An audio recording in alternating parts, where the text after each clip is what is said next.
Okay, now this next exercise is called lily pad. So with this movement,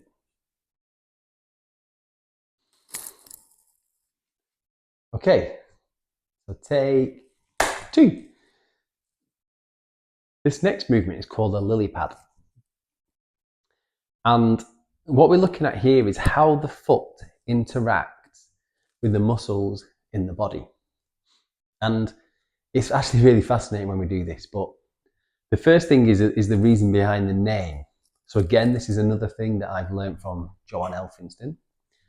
And lily pads relates to the amount of pressure that we're going to use. So when I press into the wall, I'm thinking about big lily pad, like a big Amazonian lily pad on a pond. So when I press, I'm only going as far as to keep my feet dry. So I sense the pressure going into the water. When I release the pressure, my feet are dry. I press and release. Press and release. So the first thing we're going to do with this is just get the sense of pressure going both feet at the same time. Really understanding that it's a slow, gradual build up of pressure through the foot, and then it's a release. The next thing we're going to focus on is the direction of the knees. So as I'm pressing into the wall, we really want to get the knee going straight through the foot. So the knee, the foot, and the knee alignment. Sometimes you'll see this and people's feet will start to drift up or down. We're looking for straight through and release. And again, coming back to that lily pad pressure, slow build up of pressure, slow release of pressure. Now the next thing we're focusing on here is where in the foot do we apply pressure? And this is the bit that's really, really interesting for self-exploration. So if you were to place more pressure through the heel, and just tell me which muscles do you feel working, then release the pressure. Then place more pressure through the inside of the foot, and tell me which muscles you feel working. Then place a little bit more pressure through the outside of the foot. Tell me, does that change the muscles that you feel? And then through the toes. What you'll notice, each part of the foot has a corresponding part of the body.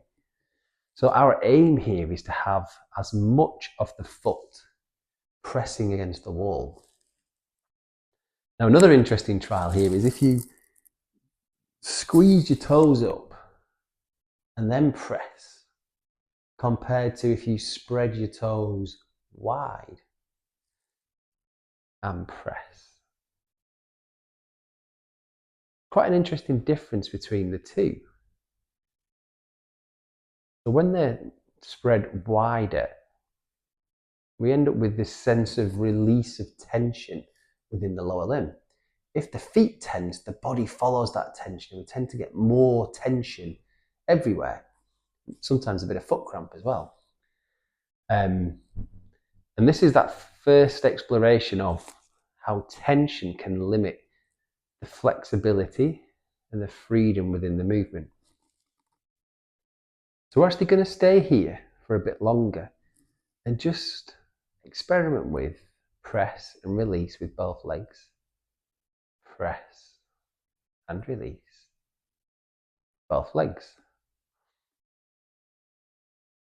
Press and release both legs.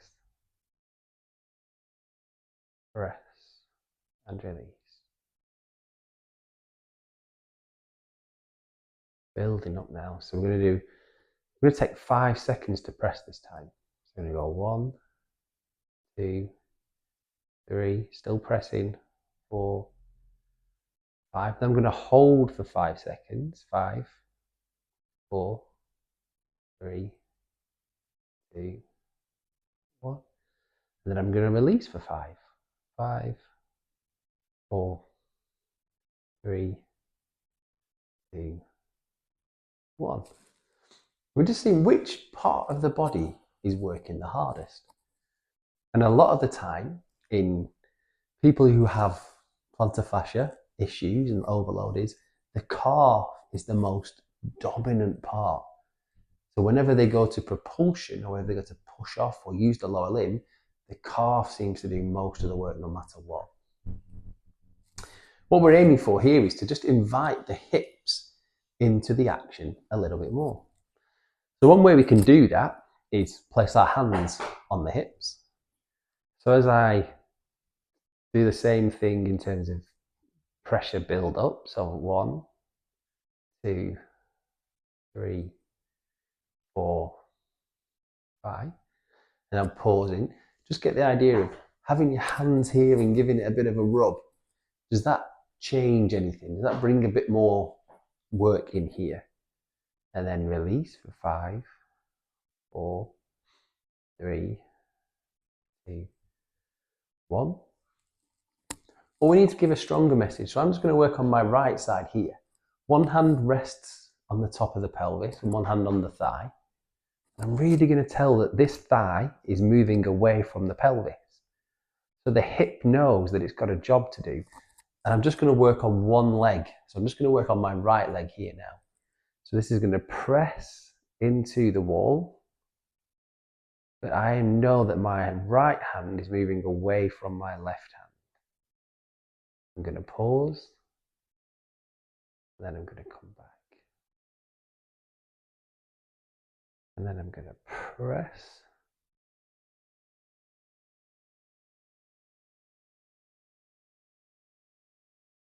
And I'm going to come back. And press.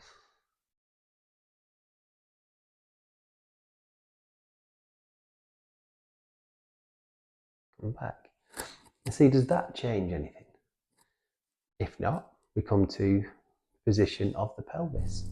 So if you're familiar with pelvic tilts, so the pelvis can roll one direction, I call that forwards.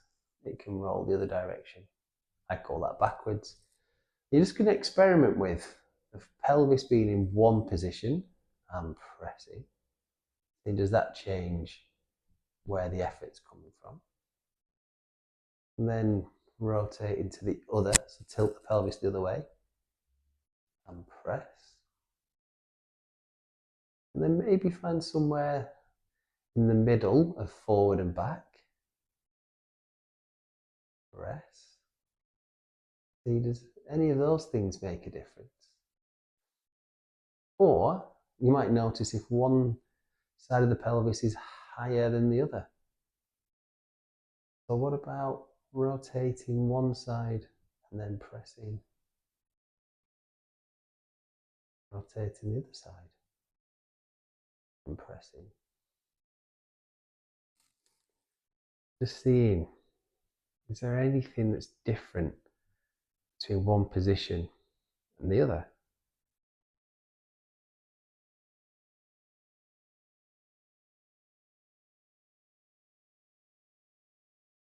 Next, we're going to look at the upper body, because this does have a relationship with what happens down here. So you're going to place your hands upon your ribs and just see, as you press, does anything happen here? Do they move? Do you hold your breath? Is there tension on one side?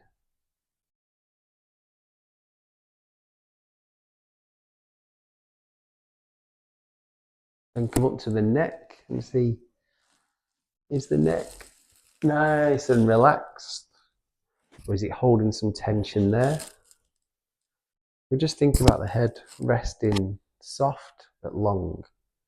But as I press, I'm almost imagining my body moving away from the wall, but I'm not pressing hard enough to actually move myself. So I'll say that one more time. As I press, keeping my feet dry, the head is moving away from the body, but I'm not actually pressing so hard as to physically move my body away from the wall. So it's as much an idea, a concept of movement, of impulse direction, as it is anything else. So, lots and lots of variations to explore within the lily pad, just to see how your foot integrates with the rest of your body, how your body activates and takes weight. And then we start to build this puzzle for our own explorations, and then we build a program based on what we find.